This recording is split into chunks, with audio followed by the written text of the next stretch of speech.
বেশি সময় হাতে বাকি নেই, আর 50 মিনিট পরেই আসলে শপথ নেয়ার কথা রয়েছে অন্তর্বর্তীকালীন সরকারের প্রধান উপদেষ্টা ডক্টর মোহাম্মদ ইউনূসের। রাষ্ট্রপতি মোহাম্মদ শাহাবুদ্দিন তাকে শপথ পাঠ করাবেন।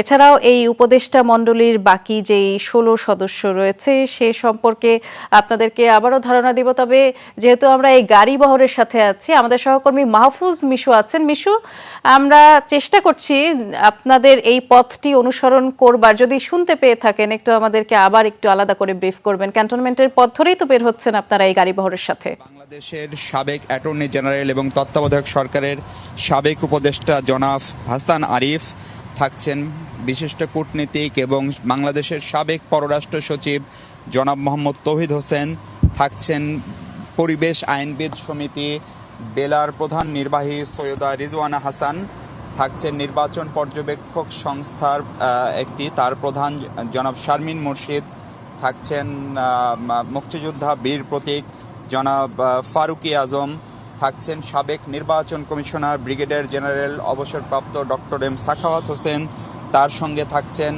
সুপ্রদীপ চাকমা,